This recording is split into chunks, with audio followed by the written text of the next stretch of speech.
இந்தந்த பொருட்கள் எல்லாம் கட்டாயம் கொடுக்கணும் அப்படின்னு சொன்னாங்க. இதுல எதை உங்களால ஒத்துக்கவே முடியல? இவங்க பண்றதெல்லாம் என்ன சார் அர்மமா இருக்கு சார். இந்த வேலை வந்து நிரந்தரம் அப்படின்னு யாராலையும் சொல்ல முடியாது. இப்போ வந்து இந்த வேலை பாக்குறான் அப்படின்னு சொல்லி ஒரு பவுன் கேட்கறப்போ நாளைக்கு அந்த வேலையில விட்டு தூக்கிட்டப்போ அந்த பொண்ணு வீட்டுக்கார வந்து கேட்கறதுல நியாயம் இல்லையா?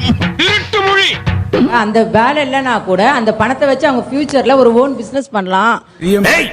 நகை பொண்ணு வீடு தானே போறாங்க, அவங்க தானே கேள்வி கேட்பாங்க நம்மள. சபாஷ், சரியான போட்டு. அப்படி கேட்க மாட்டாங்க. உனக்கு ஒரு குழந்தை ஆயிடுச்சுன்னா உன்னை எப்படி கேட்பாங்க? உன் பொண்டாட்டி நகைப்பா, உன் பொண்டாட்டிக்கு உனக்கும் போட்டுட்டோம், அதை நீ தான் வச்சு பாதுகாத்துக்கணும். வைத்தியக்கார பைலட் அந்த நாடு மக்களும் மாட்டிட்டு படுற பாடு. பொண்ணு கேக்குதோ இல்லையோ பொண்டாட்டி கேட்பாங்களா சார்? கண்டிப்பா இல்ல தம்பி, அதை வச்சு நீ முன்னுக்கு வந்தீங்கன்னா அவங்க சந்தோஷம் தான் படுவாங்க.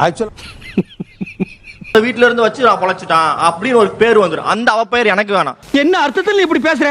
முகம் தெரியாதவன்கிட்ட போய் கடன் கேட்க போற, அவன் நாளைக்கு ஒரு மாசம் கழிச்சு நீ பணம் கொடுக்கலன்னா உன் வீட்டுல வந்து நின்னு வெளியே தெருவுக்கு இழுத்துருவான். மத்தவங்கள்ட்ட அசிங்கப்பட்டா பரவாயில்ல, என் மாமனார்னு அசிங்கப்பட வேணாம். பார்த்தா நீங்க கல்யாணமே பண்ணிக்க வேண்டாம்.